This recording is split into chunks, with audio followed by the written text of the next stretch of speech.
All right, so this is David and Yael, worst of cybersecurity reporting. Give them a hand.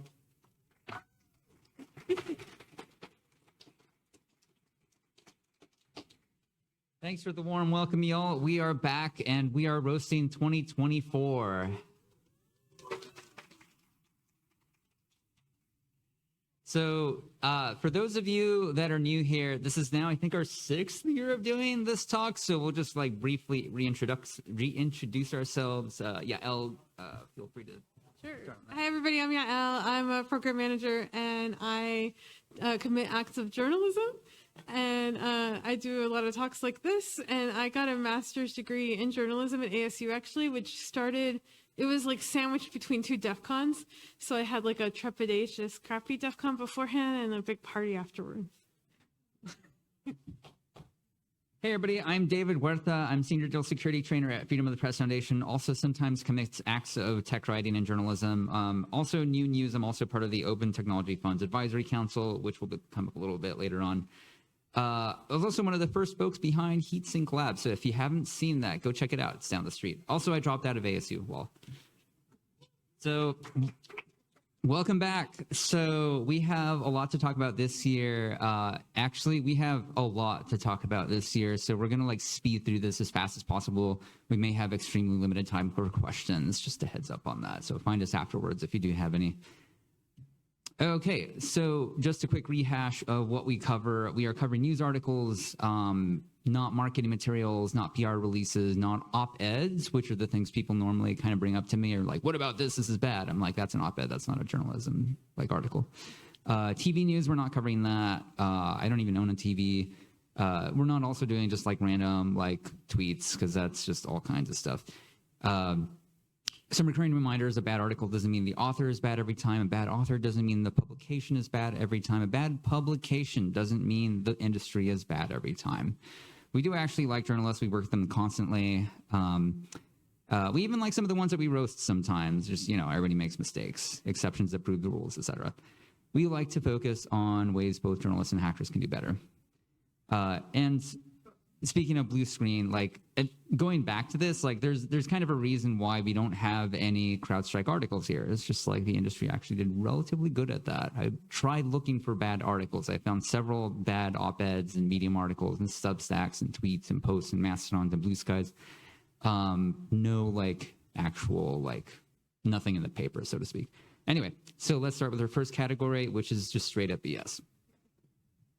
I'm excited because I get an entire category all by myself this year.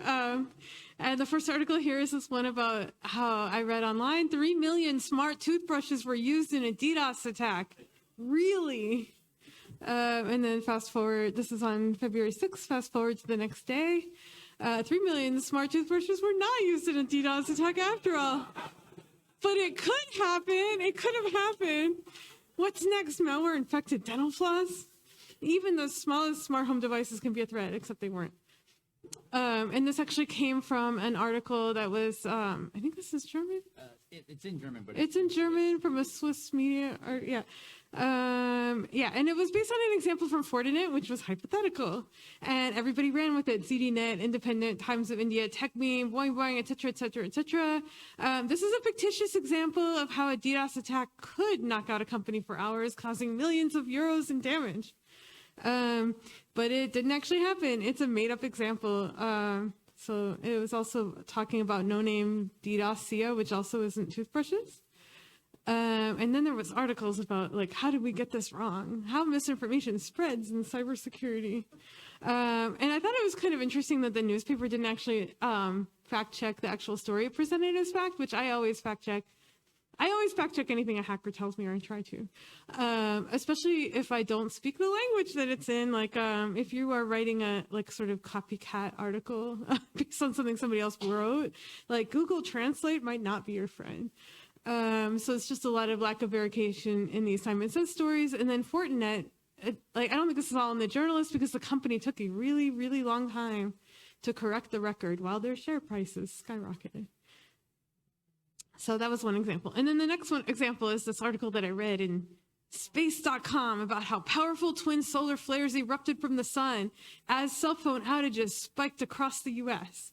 And you can see the subhead here. It says, it remains unclear if there's a connection between the two events. And Kim Zetter actually called this out. She's like, there's no evidence these two things are related. So yes, there were two powerful twin solar flames. And yes, there were cell phone outages spiking across the country. But that doesn't mean that the solar flares caused the outages. So if it's unclear that there's a connection between two events, maybe you should change your headline. Or maybe not publish. And then there was an update on this also. So we collect these stories and we always go back to see, did they correct this error? And sure enough, they're like, AT&T says widespread cellular outages were caused by software issues, according to Reuters. So yeah, that was bad. And yeah, correlation does not equal causation. A lot of things can happen at the same time that are not related. Like, I ate breakfast this morning and there was also an outage, but like, it's not because I ate breakfast. I don't think. That would be weird. And this one is actually a kind of funny one that somebody pointed out to me that was in Bloomberg about Bitcoin. It was just a Bitcoin story, and they used a BIP number, which is BIP 420. And I'm like, that's an interesting BIP number. It gets a 420 update. What could that mean? It was a joke. Hackers used BIP 420. It was actually BIP 347. A journalist looked on Twitter, saw the joke, used the joke. Decrypt ended up fixing the error. And there was actually people that were telling Bloomberg, like, this number is wrong and you should update it. And it took them a really long time to do that. So I think, like, maybe if you're doing your fact checking by cross-referencing social media, that might be a bad idea. And it's important to make corrections quickly. And I think you should also try to keep up with 1970s slang, which I know is difficult. But this is why it's important. I know, like, it's not popular to talk about DEI, but if you have a diverse team, maybe there was somebody on your team that would know what 420 means. So just saying. All right, so we're going to switch gears to sensationalism, and we're going to start off with this Doomsday 9.9 RCE bug, just total apocalypse story that came out. That turns out it's cups. It's printer software for printing. Remember printing? There wasn't a few other kind of articles kind of ran up with this story. Some of them did kind of clarify, like, oh, this is about printing, this is this, but then didn't really criticize the score itself, which I thought was the more interesting story behind this. And that's the thing. It's like, we're talking about printer software. Like I knew people that were in the trenches for like Heartbleed and were like just drinking Club Mate until 5 a.m., patching and testing like servers and things like that. And the conditions for which this attack can be avoided or thwarted are completely different than something like a Heartbleed situation where, like, if you're running Alpine Linux, you don't have cups installed on a web server, for example, I don't think. And you can just block a firewall rule. That's that much more of a easy fix than, say, like, moving from OpenSSL to some other SSL implementation or whatever. So, yeah, that's one of those things that I think is not necessarily just the fault of the writer, but in this case, CVE scoring is kind of all over the place. There's some kind of like organizational governance transitioning happening there as well. So, that could be part of the blame as well. But also, it's a good idea to talk to other experts besides just the ones making the score, the people that would actually have to like fix it. Talk to your sysadmins. Okay, so I saw this headline about users ditching Glassdoor because the site was adding real names without consent. And I was like, does that mean that all the bad reviews I've written about places I've worked all have my name next to them? And it is not what it meant, actually.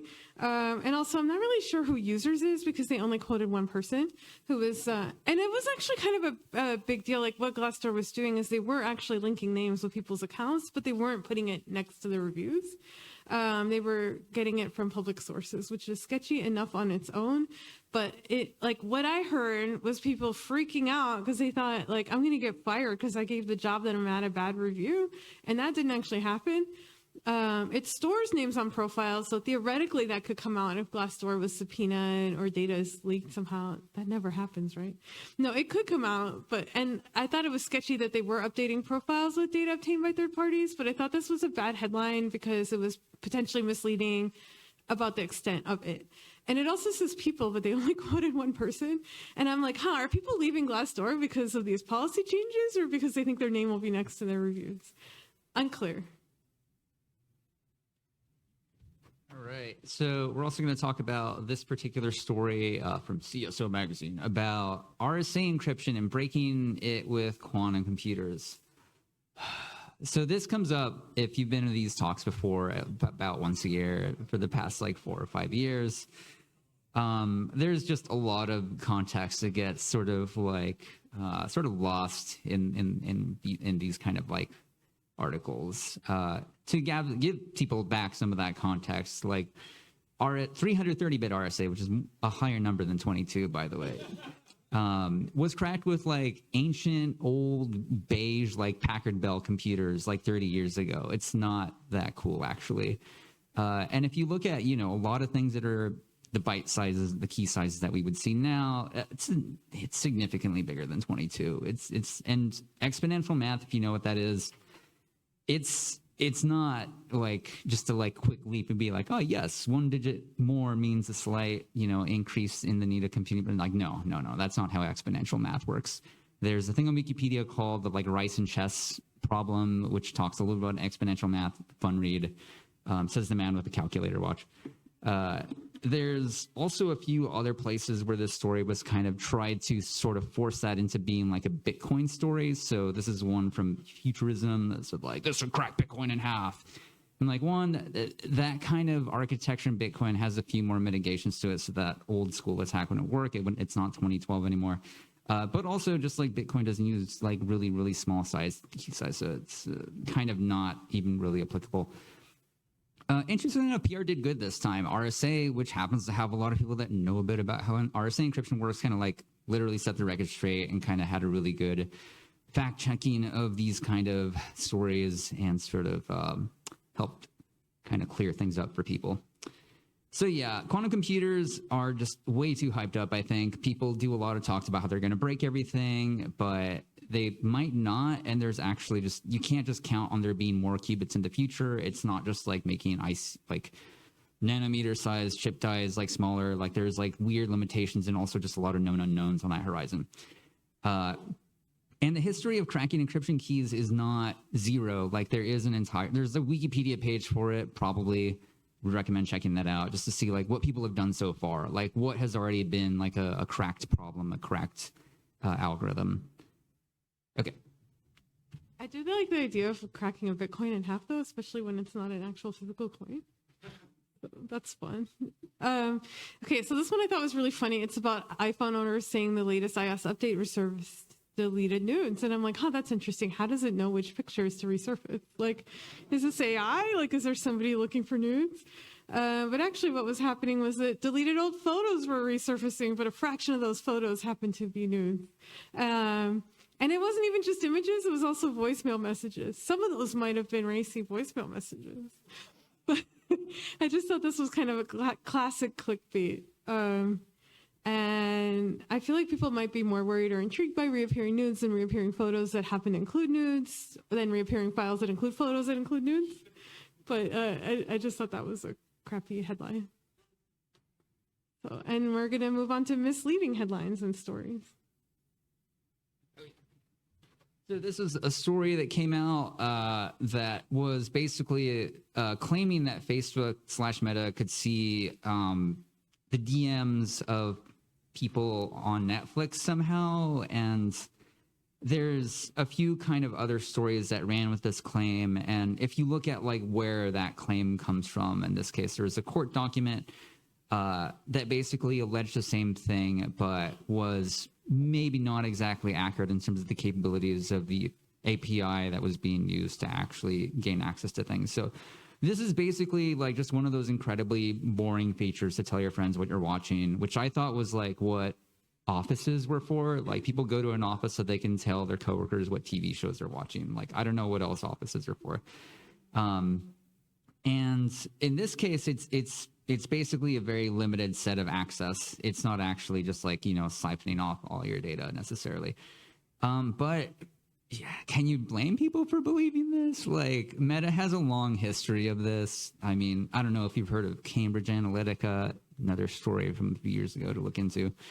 And of course, this was this was kind of like clarified a little bit of just like, no, there's like very specific access rules associated with this API. And no, it's not actually siphoning off your data this time. Do that on Facebook.com, not on Netflix. So unless you work with APIs can be difficult to understand like what the capabilities are there. And of course, it's just one of those stories that like nobody would be surprised if this was true. Like it's one of those things where you can't really blame people for like jumping to that conclusion. Court documents and judges and sometimes lawyers are not always like the most tech savvy people. So some things can get lost in translation in terms of understanding like what is actually going on. Okay, so this is another story relating to Meta. This is about LLaMA 3 for all of you that are into AI, which is probably a lot because there was a lot of AI talks in this conference, which is pretty fun. His headline's just wrong. Like, it's not actually open source. Like, LLaMA has like a specific set of agreements in this case that disqualify it from being called that. People kind of call them out on that on various places. The open source initiatives, which is basically the organization that gets to say what gets called open source or not, straight up said Meta's LLaMA 2 license is not open source. So in this case, and this article also mentions the Apache 2 license, which is an OSI approved license. But in this case kind of talks about like why it was disqualified. There's like certain certifications, certain conditions that you have to like meet in order to, and certain agreements that you have to basically agree to before you can use it, and that basically disqualifies it. I ran into this issue with the OSI before. My friend Tuna created something called the chicken dance license, which involved like forcing people to do the chicken dance if you had a certain number of users. Bruce Perens basically flat out said, you can't, this is disqualified because not everybody can do the chicken dance, the end. So the issue is, it's just like, you keep using that word, like Meta can't, you keep using open source, but that's not actually what that means. People might not know that. Also, there's like 35 years of arguing about what the definition of free software and open source is, and there's just a lot of like lore and pedantry. Not everybody is like up to speed with all that necessarily, so people might not know to fact check it necessarily. All right, we're going to move on to conspiratorial kind of stories. Oh yeah, this one. So this was a story from kind of this blog basically that talked a little bit about Signal being untrustworthy because they don't like somebody, that they have beef with somebody on their board, this Catherine Mayer problem. Part of that beef is that she was serving as part of the Open Technology Fund, which is the target of some conspiracy theories. So in this case, there was a litany of things, but a lot of things is just mostly this author had beef that Mayer wanted Trump to be deplatformed from Twitter back in the day and thus like can't be trusted. And in this case, talks a little bit about what OTF was, but not where it is currently, where it was under this organization called Radio Free Asia, which is this like Cold War era organization that was out of the State Department. It is now an independent 501c3. So not the State Department. So that's also just like factually incorrect. And yeah, Signal got funding from OTF in the early days back then. That would have meant government funding. But if you look at kind of everything you use every day, everything started off with some kind of advanced government grant. Like the world that we exist in was funded by DARPA, the DOE, the DOD, like the National Science Foundation. Like, do you use GPS? Oh no, that was funded by the government. Time to just throw your phone into the ocean. Or you don't have an ocean here, so you can throw it into the SRP canals. Don't tell them I said that. Bad news about the internet. Yeah, I have some bad news about the internet, y'all. So there's just like a lack of understanding of how open source works and why there's like built-in sort of trust indicators like with that cryptography and how end-to-end encryption works, or how technology gets funded. And that's not a common lack of knowledge. Like this was kind of more on the like right end of the spectrum, but on the left end, we also have magazines like Baffler that had a similar story years and years and years ago about like, we can't trust Signal, they got money from the government, etc. So again, it's one of those things that, well, actually, I'm just going to move on to the next story for short run time.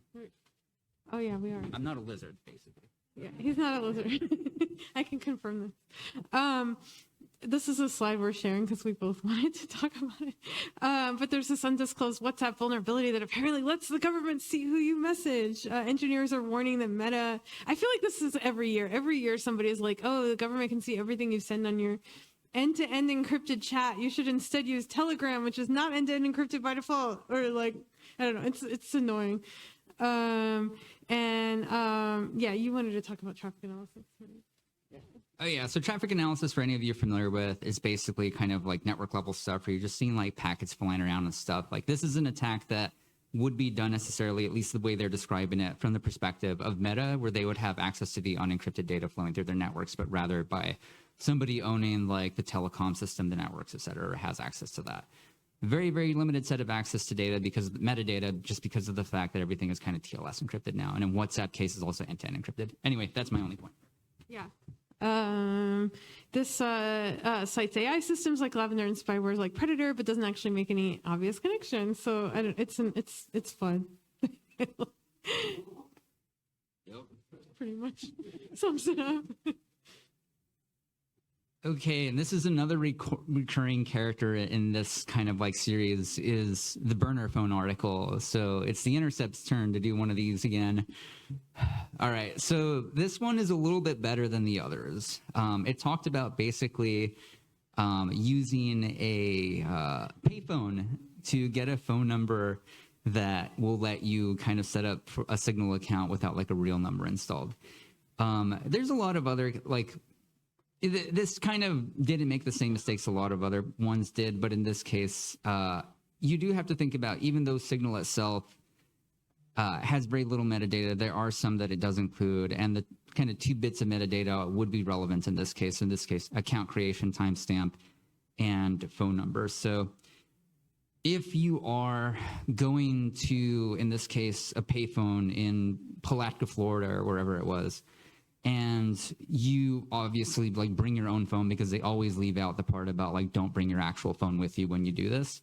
You will basically create a record within that cell phone tower based on triangulation that says like you were at this point in time, you were here at this point in time, at location and time correlation basically. So in theory, if that is available to your adversary, has access to that cell tower metadata, they'd be able to say like, well, okay, this phone number account creation time was created at this, from this payphone at this point in time based on like Signal's sort of like 2 bits of metadata.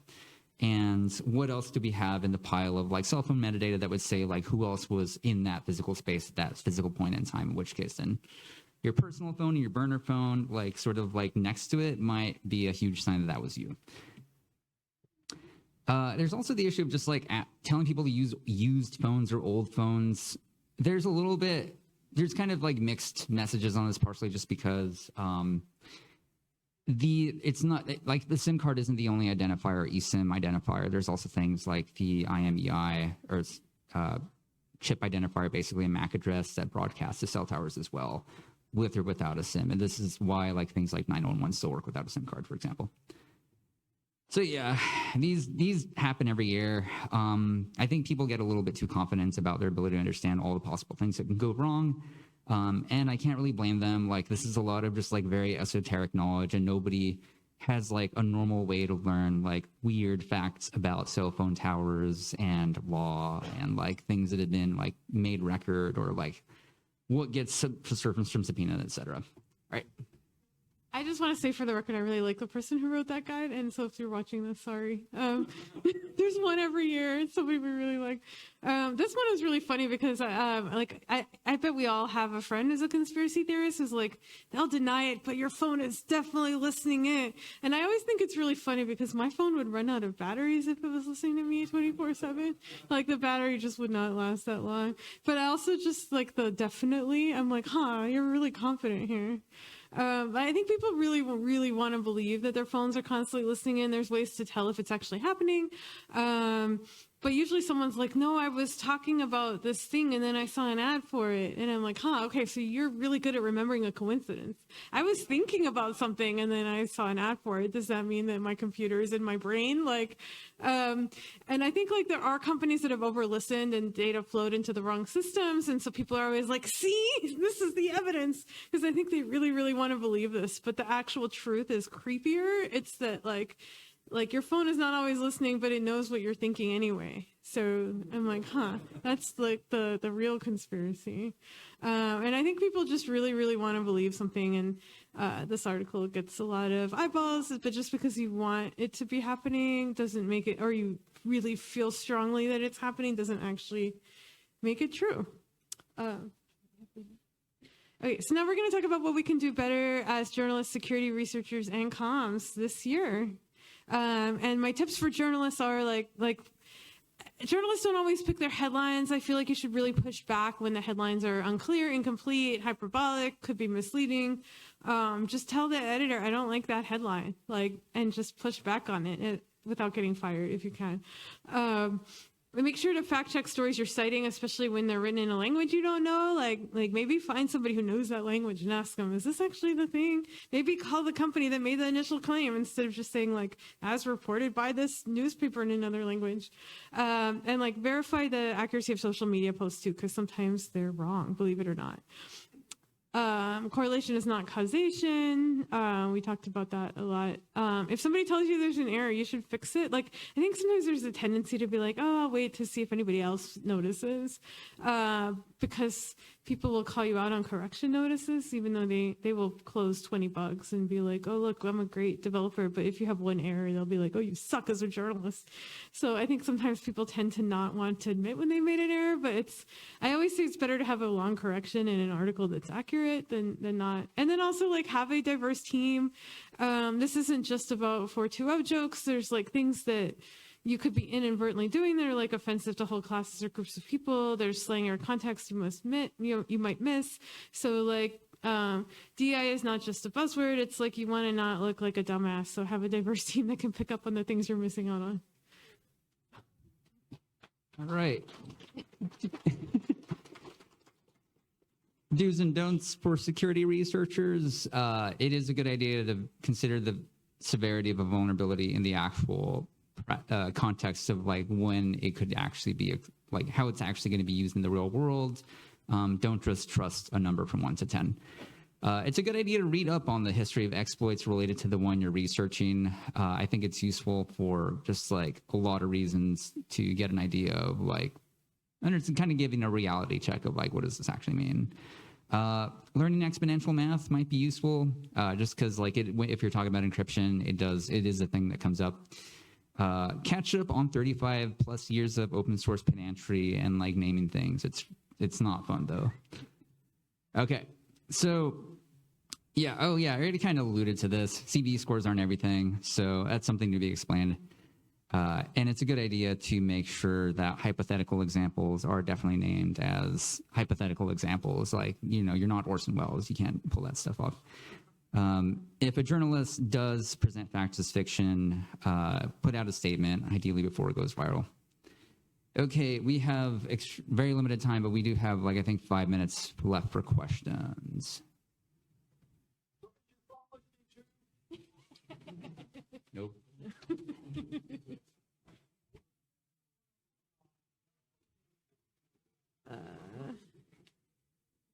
We can.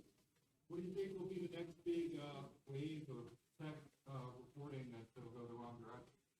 Oh, I have ideas. Oh, yeah, you The next big wave of tech reporting that will, what was it? That will go the wrong direction. AI. And I think also people are kind of catching up to learning what these government departments that are being slashed actually do. And the extent of the slashing, there's a lot of inaccuracies about, which is kind of a shame because there are really bad things happening. Sometimes they're not as bad as people say they are. And when you make these errors, people will just kind of dismiss the extent of the actual things that are happening. Yeah. What do you think? No, yeah. Unfortunately, you stole my answer. So it's probably going to be AI. It's probably going to be LLMs.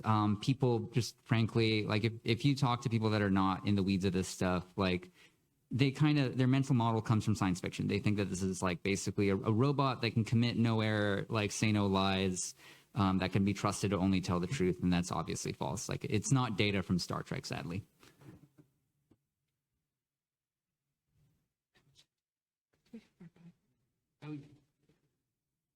While we're taking questions, you can find us on the Blue Skies and on Mastodon and on email and things.